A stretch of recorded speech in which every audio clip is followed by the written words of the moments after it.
Hello everyone, welcome back to my channel Vanshian lovers. तो कैसे हो आप सब? मैं उम्मीद करती हूँ कि आप तो बहुत अच्छे होंगे।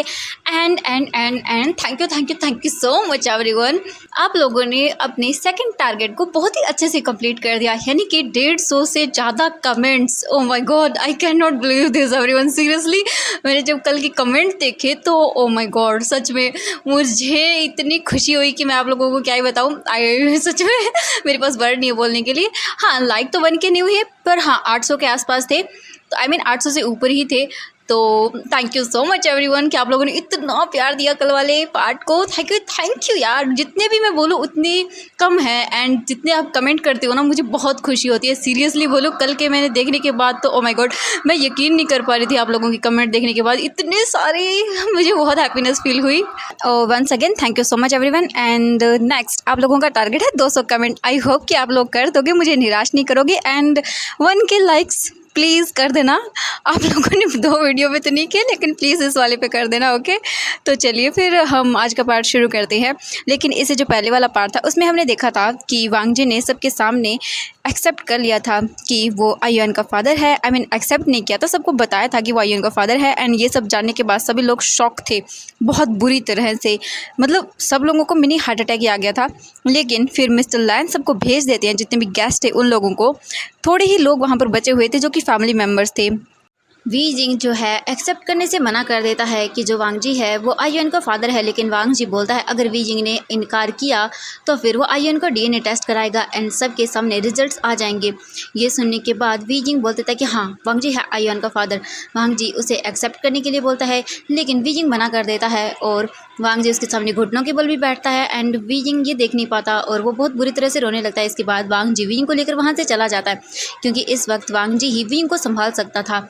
इसीलिए फिर फैमिली मेम्बर्स भी कुछ नहीं बोलते हैं। अब जितने भी फैमिली मेम्बर्स थे वो सभी हॉल के अंदर बैठे हुए थे एंड कोई कुछ नहीं बोल रहा था, क्योंकि किसी के पास वर्ड्स नहीं थे बोलने के लिए। एंड हम वांग जी विंग को देखते हैं। हमारा जो वीजिंग था वो कंटिन्यूसली रोए जा रहा था एंड वांग जी वीजिंग के फेस को पकड़कर उसे अपनी ओर देखने के लिए बोलता है, लेकिन वीजिंग नहीं देखता। तो फिर वांग जी जो है वीजिंग के फेस को अपनी ओर करता है और वो बोलता है वीजिंग मेरी तरफ देखो। वीजिंग फिर धीरे धीरे अपने फेस को ऊपर करता है एंड वो अपनी आइज़ को वांग जी की ओर करता है। वांग जी वीजिंग को देखता है और बोलता है वीजिंग आई लव यू, तुम जानते हो मैं तुमसे बहुत प्यार करता हूँ। And I am sorry wheezing कि उस टाइम के बाद से मैं कभी तुमसे मिलने नहीं आया, क्योंकि वीजिंग उस टाइम के बाद मुझे बहुत हर्ट हुआ था जब मैंने तुम्हें अपने आंखों के सामने किसी और का होते हुए देखा था। मैं बर्दाश्त नहीं कर पाया था मैं वहाँ से भाग गया था। एंड उसके बाद 2 दिनों तक तो शायद मैं अपने सेंस में भी नहीं था अच्छे से, और फिर मैंने डिसाइड कर लिया था कि मैं यहाँ से चला जाऊँगा। उसके बाद फिर मुझे मेरे घर ने यहाँ से भेज दिया और मैं जाना चाहता था। मैंने अपने घर से खुद कहा था कि मुझे यहाँ से बहुत दूर जाना है। अगर मैं यहाँ पर रहूँगा तो सिर्फ तुम्हारे बारे में सोचूंगा एंड ये चीज़ मुझे बहुत हर्ट करेगी भी, तो इसीलिए मैं यहाँ से चला गया था। और फिर उसके बाद मैंने तुम्हें बहुत कोशिश की भुलाने की। 2 साल तक मैंने अपने आप को ये बोल सकते हैं कि बहुत ही रूड बना लिया। हर किसी के साथ मैं रूडली बिहेव करने लगा, लेकिन फिर भी मैं तुम्हें अपने दिल से नहीं निकाल पाया। तुम कभी मेरे दिल से जा ही नहीं पाए। हर वक्त, हर सेकंड, हर पल तुम ही मेरे दिमाग में रहते थे। एंड जब 2 साल के बाद मैं वापस आया तब मैंने तुम्हें देखने के बारे में सोचा कि मैं तुम्हें नहीं देखूंगा, लेकिन पता नहीं क्यों मेरा दिल नहीं माना और मैं तुम्हारे अपार्टमेंट चला गया। जब मैं वहाँ गया तो मुझे तुम्हारा अपार्टमेंट बंद मिला, लेकिन मैं तुम्हारे अपार्टमेंट का लॉक जानता था एंड मुझे तुम्हारे अपार्टमेंट का लॉक पता था, तो मैं अंदर चला गया। मैंने पूरे घर को देखा। घर पहले की तरह ही था, लेकिन वहाँ पर कुछ चीज़ें गायब थी मैं वहीं पर रहा एंड बाद में वापस आया। एंड जब मेरे गगा ने मुझे बताया कि तुम्हारी शादी हो गई है किसी और से, एंड मैं ये सब चीज़ें बर्दाश्त नहीं कर पाया जब मैंने तुम्हें हमारे घर में हॉल को डेकोरेट करते हुए देखा था तो मुझे यकीन नहीं हुआ मैं समझ नहीं पाया कुछ भी। और मेरे गगन ने जब मुझे बताया कि तुम्हारी शादी होगी तो मैं बिल्कुल टूट गया, मेरे अंदर गुस्सा भर गया। एंड मुझे ये भी पता चला कि तुमने म्यान बहन से शादी नहीं की, किसी और लड़की से की है और तुम्हारा एक बच्चा भी है। ये सुनकर तो मुझे मानो जैसे एक बहुत बड़ा सदमा लग गया था तुम सोच भी नहीं सकते हो मेरी हालत कैसी होगी। मैं गुस्से से भर गया था तुम सोच सकते हो कैसा लगा होगा मुझे। एंड मुझे सच्चाई नहीं पता थी मुझे जो कहा वो मैंने मान लिया। आई एम सॉरी एंड तुम्हें मैं हट कर बैठा। I am sorry Wei, please. लेकिन आज मुझे असलियत का पता चला कि तुमने किसी से शादी नहीं की थी। ऑलरेडी तुम तो मेरी पिप्पी की मदर हो। ये सुनने के बाद, ये जानने के बाद मैं समझ नहीं पाया भी मैं कैसे रिएक्ट करूं। एंड मैं बस तुमसे मिलना चाहता था। I am sorry Wei, please मुझे माफ़ कर दो। I am sorry, please. मैं तुमसे बहुत प्यार करता हूँ वी, प्लीज़ मुझे अपने आप से और मेरे बेटे से दूर मत करो, प्लीज़ वी, प्लीज़। ऑलरेडी ही मैं तुमसे और अपने बेटे से पूरे 2 साल दूर रह चुका हूँ। मैं तुम्हारा किसी भी चीज़ में साथ नहीं दे पाया, लेकिन वीजिंग अब मैं तुम्हारे साथ रहना चाहता हूँ, तुम्हें प्यार करना चाहता हूँ, तुम्हें एक पूरी फैमिली देना चाहता हूँ। वीजिंग प्लीज़ मुझे एक्सेप्ट कर लो। वीजिंग वांग जी को देखता है और वो रोने लगता है। वांग जी जब ये देखता है तो फिर से वो वीजिंग को गले लगा लेता है बहुत ही कसकर। काफ़ी देर तक वीजिंग रोता रहता है एंड वांग जी उसे अच्छे से काम डाउन करवाता है। वांग जी फिर वीजिंग को लेकर बेड पर बैठ जाता है और फिर वो धीरे धीरे करके बेड पर लेट जाता है। वीजिंग पूरी तरह से वांग जी के ऊपर था। वांग जी वीजिंग को अपने बेड पर अपने साथ ही सुला लेता है और वो उसकी बैक पर उसे जो है पैट करने लगता है। वीजिंग इतना कंफर्टेबल फील कर रहा था कि उसे पता भी नहीं चलता कि वो कब सो जाता है।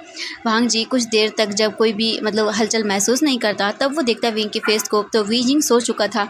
वांग जी जब ये देखता है तो वो एक स्माइल करता है और फिर वो धीरे धीरे करके जो है वीजिंग को अच्छे से बेड पर लिटा देता है और वो ऐसे ही रहता है वीजिंग के साथ। फिर वो वीजिंग को अच्छे से कवर करता है एंड फिर वो वीन को देखता है और स्माइल करता है और बोलता है आई लव यू वीन। ये बोलकर फिर वो रूम से बाहर आता है एंड वो नीचे जाता है। नीचे पूरी फैमिली बैठी हुई थी।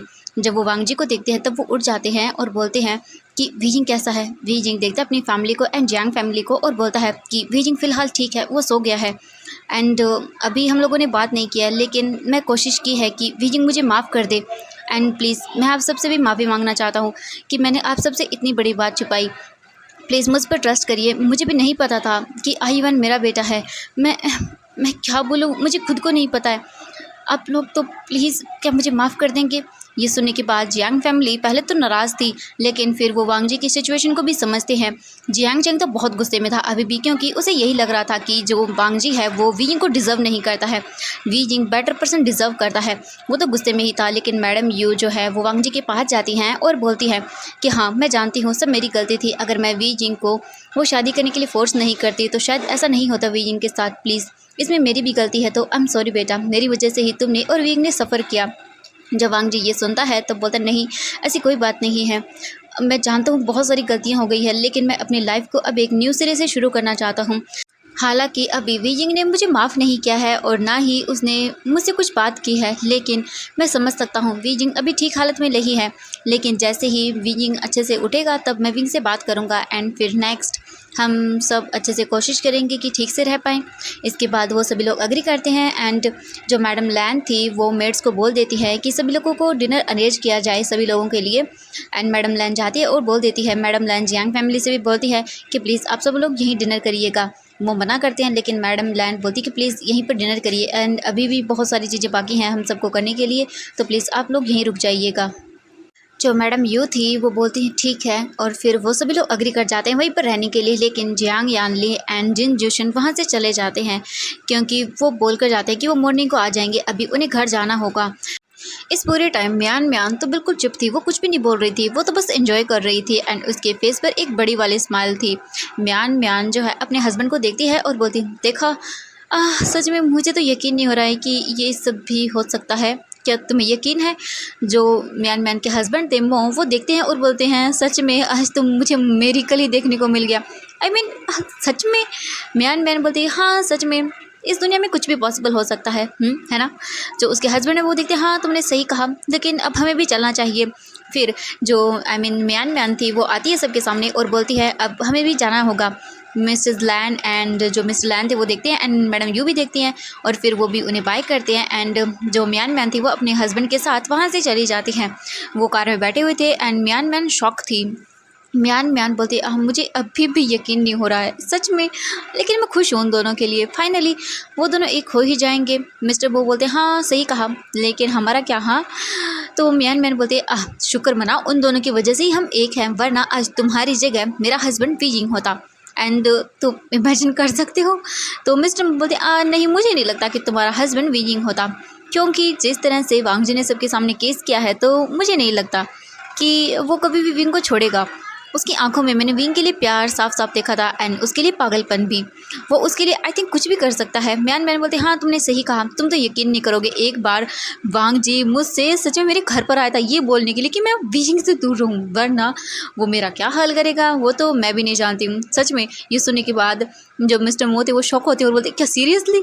तो जो है मैन वो बोलती हाँ बिल्कुल, सच में मुझे तो यकीन नहीं हो रहा है, लेकिन मैं खुश हूँ दोनों के लिए और हमारे लिए भी, क्योंकि वो दोनों एक हुए तभी तो हम दोनों एक हुए ना। ये सुनने के बाद मिस्टर मो बोलते हाँ तुमने सही कहा। इसके बाद फिर वो लोग ऐसे ही बातें करते हुए अपने घर चले जाते हैं। अब हम देखते हैं लैन फैमिली एंड जियांग फैमिली को। सभी लोग डाइनिंग हॉल में बैठे हुए थे एंड वो सभी लोग डिनर कर रहे थे।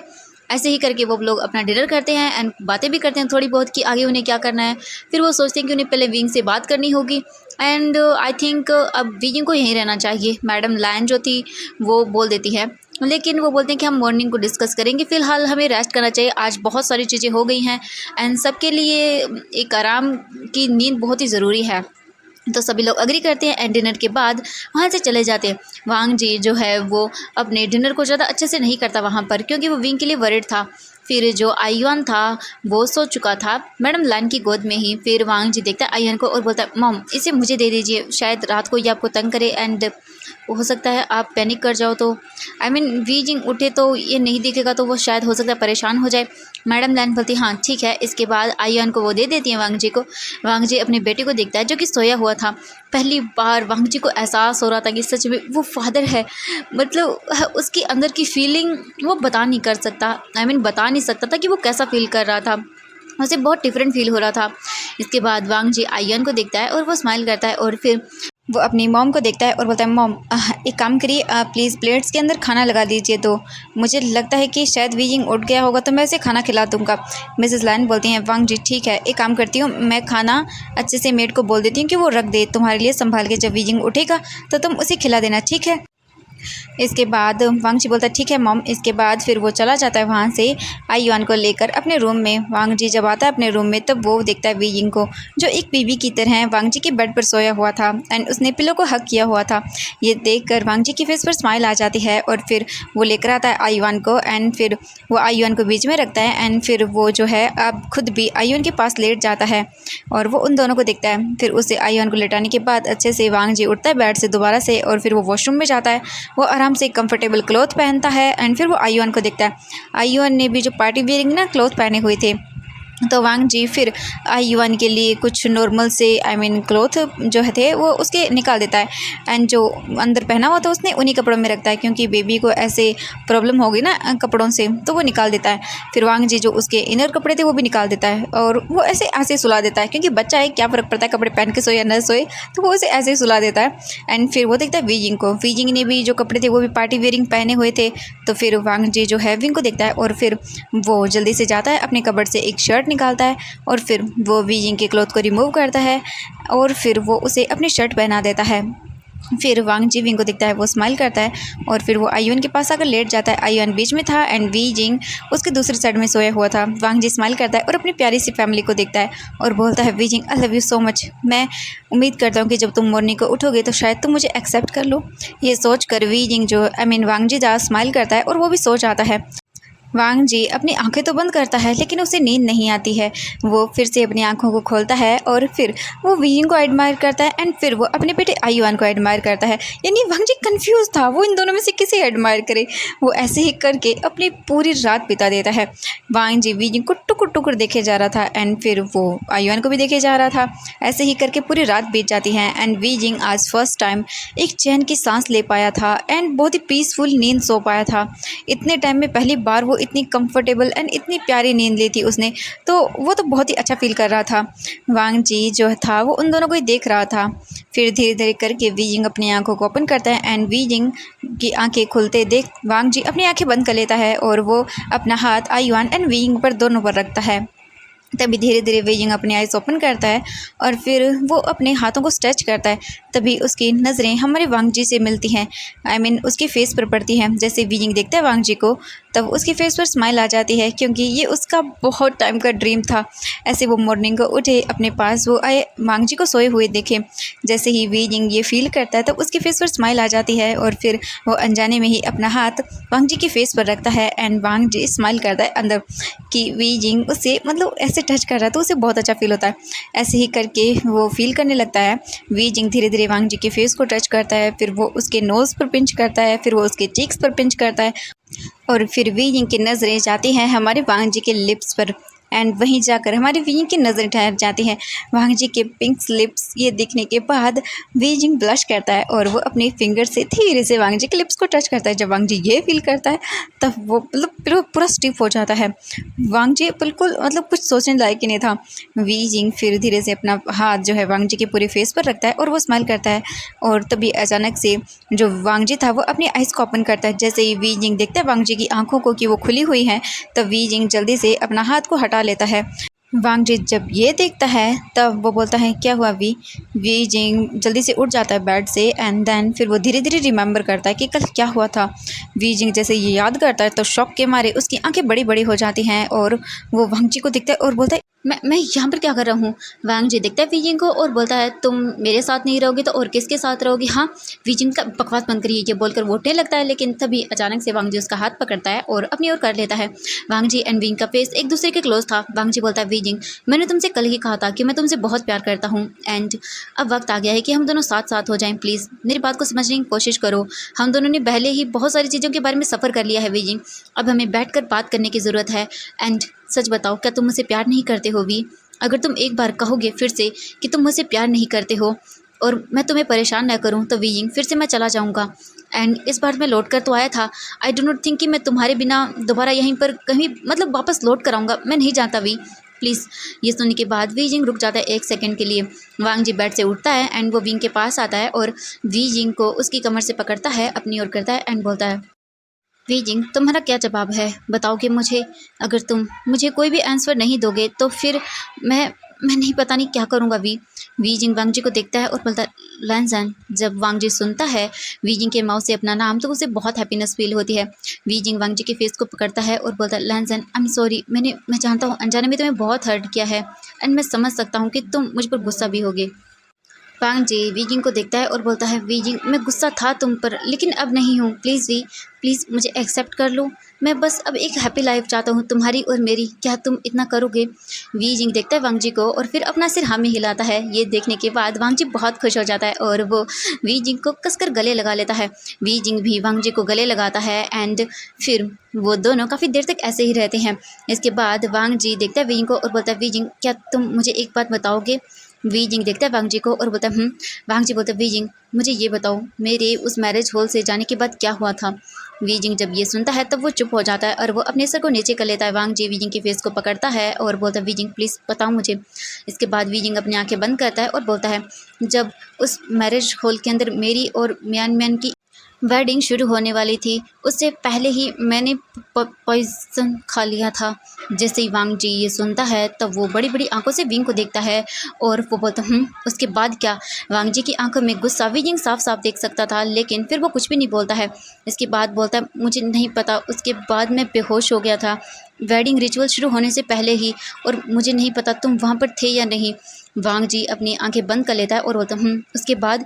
वी जिंग बोलता उसके बाद मैं जब हॉस्पिटल में गया एंड मुझे वहाँ पर होश आया तब मुझे पता चला कि मैंने मतलब पॉइज़न खाया था, एंड वहाँ पर जो डॉक्टर थे उन्होंने बताया कि मैं एक स्पेशल मेल हूँ एंड मैं प्रेग्नेंट हूँ। ये तो अच्छा हुआ कि मैंने थोड़ा सा कम पॉइज़न खाया था, जिस वजह से वो बहुत ही स्लो का मतलब वर्किंग था, जिस वजह से मैं बच गया, वरना मैं और मेरा बेबी तो दोनों मर जाते। वांग जी जब ये सुनता है तो वो विंग के फेस को पकड़ता है और बोलता है वी जिंग, तुम इतने स्टूपिड कैसे हो सकते हो? हाँ, तुम्हें क्या लगा तुम ऐसे कर लोगे तो क्या मैं हैप्पी रह पाऊँगा? अगर मुझे पता चलता तुमने ऐसा कुछ किया तो मैं जीते जी मर जाता वी जिंग। अगर तुम्हें कुछ हो जाता, अगर मेरे बच्चे को कुछ हो जाता तो मैं क्या करता वी? तुम्हारे बिना मैं मर जाता वी जीते जी। मैं अपने आप को भी ख़त्म कर लेता। तुम ऐसे स्टूपिड कैसे कर सकते हो? मतलब इतनी स्टूपिडिटी। तुम एक टीचर थे वी जिंग और फिर भी तुमने ये कदम उठाया। वी जिंग बोलता है मैं जानता हूँ लैंसन, लेकिन उस वक्त मैं कुछ भी नहीं सोच पाया। मैं नहीं बर्दाश्त कर पाया ये कि तुम्हारे अलावा कोई मेरी और लाइफ में आए, तो मैंने बस वो कर लिया। वांग जी वी जिंग को गुस्से में देखता है और बोलता है, और तुमने बहुत गलत फैसला किया वी, तुम जानते भी हो इसकी वजह से क्या हो जाता। वी जिंग बोलता है, हाँ मैं जानता हूँ, और जब मुझे पता चला कि मैं प्रेग्नेंट हूँ एंड मेरे बेबी को भी खतरा था, तो मुझे बहुत गिल्टी फील हुआ। उसके बाद मैं बहुत हैप्पी था वांग जी तुम्हें बताने के लिए कि मैं प्रेग्नेंट हूँ तुम्हारी बेबी से, एंड मैं बहुत खुश था। मैं हॉस्पिटल से भाग गया था तुम्हें बताने के लिए। मैं तुम्हारे घर भी आया था, लेकिन मुझे मुझे किसी ने अंदर नहीं आने दिया। मैंने कहा था मैं वांग जी से मिलना चाहता हूँ, प्लीज़ एक बार मुझे वांग जी से मिलने दो। लेकिन वो गार्ड जब अंदर बताने के लिए गया, तो फिर उसने कहा कि बड़े मास्टर ने कहा है कि वो नहीं मिलना चाहते हैं, वो यहाँ पर नहीं है, एंड मैं चला जाऊँ। फिर भी मैं वहीं पर बैठा रहा बारिश में बहुत देर तक, लेकिन मुझे किसी ने नहीं कहा अंदर जाने के लिए। फिर हार कर मैं थक गया और मुझे उस गार्ड ने इन्फॉर्म किया कि जो छोटे मास्टर हैं वो यहाँ से जा चुके हैं हमेशा के लिए। जब मैंने ये सुना तो मैं पूरी तरह से टूट गया था। मेरे हाथ में मेरी प्रेगनेंसी की रिपोर्ट थी और मैं टूटा हुआ था। मुझे नहीं पता, मुझे नहीं समझ आया मैं क्या करूं, और मैं बारिश में इसी तरह चलता गया वहाँ से, और फिर मैं अपने अपार्टमेंट आया।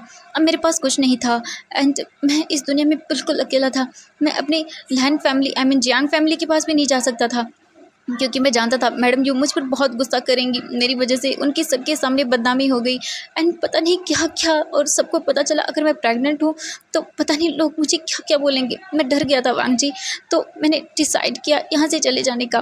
फिर मैं यहाँ से दूर चला गया, अपने अपार्टमेंट सब चीज़ों को छोड़ दिया। मैं दूसरी जगह जाकर रहने लगा। वहाँ पर मैंने अपनी लाइफ शुरू की एंड एक दिन वहाँ पर जियांग चेंग आया। जियांग चेंग ने मुझे बहुत डांटा, लेकिन बाद में जब उसने मेरी हालत देखी तो वो शौक रह गया। उसे डॉक्टर से पता था, लेकिन मैं इस हालत में हूँ ये उसे नहीं पता था। फिर मैंने उससे बात की एंड जियांग चेंग मुझे घर ले जाने की ज़िद भी करने लगा, लेकिन मैं नहीं गया। मैं चाहता भी तो कैसे जाता अपनी इस हालत में। मैंने जियांग चेंग से कहा कि मैं यहीं रहना चाहता हूँ एंड उसने मेरी बहुत हेल्प की। मेरी प्रेगनेंसी के टाइम वो वहीं पर था। अगर वो थोड़ा सा लेट हो जाता तो शायद मैं पता नहीं क्या करता, मेरे बेबी शायद मैं फिर से खो देता।